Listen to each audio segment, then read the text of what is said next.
بابەتێکی گرنگ هەیە بەڕێزان کە لە پرۆگرامی کلیلی ئەم جارەدا عەرزی جەنابتانی بکەم بیر هەمومانی بێنینەوە، ئەویش ئەوەیە ماڵی باوکی کچ کاتێک کە کچەکەیان بە شوو دەدەن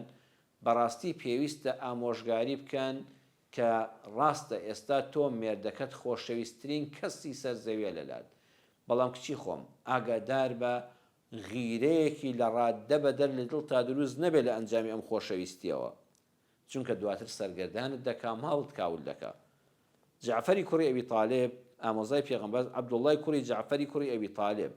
جعفەر ئامۆزای پێغەمبەر بوو صلی الله علیه وسلم لە غەزادا شەهید کرا.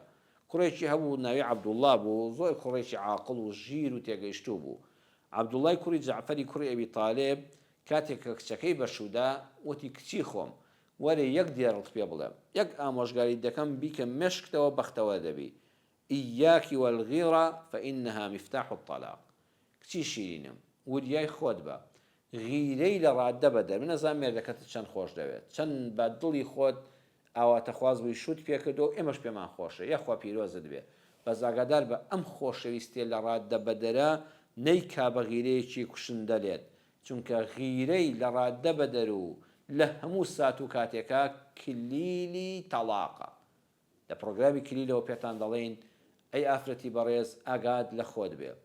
غیرەی لە ڕاددە بەدەر کلیلەکە دراوەتە دەست و دەرگای تەلاق لە خۆت دەکەیتەوە، ماڵ وێران دەبی. وإياك وكثرة العتب فإنه يورث البغضاء. کچی شیرینم زۆر بۆڵە بۆڵ مەکە بەسەر مێردەکەتە، تکایە زمانی بۆڵە نەبێ، ناڕازی مەبە لە هەموو شتێکە هەر ناڕازی بی، بۆڵە بۆڵی زۆر و دەمە بۆڵەی زۆر و ناڕازی بوون لە هەموو شتێکی ژیانت ئەم پیاوە وا لێ دەکات دڵی پڕ دەبێت لە قین بەرامبەرت، جارێک دوو جار دە جار قبوڵی دەکا، بەڵام کاتێک کە زانی تۆ بە هەموو شتێکە هەر دەبۆڵێنی، هەر ناڕازی، هەر ڕخ نەدەگری، هەر چاوت جوانیەکان نابینێ، هەر چاوت لەسەر کەم و کوڕیەکانە، ئەو خۆشەویستی وردە وردە کاڵ دەبێتەوە لە دەفری دڵیدا، لە جیاتی خۆشەویستی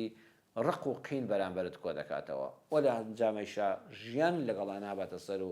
لێت جیا دەبێتەوە و ماڵەکەتان وێران دەبێت.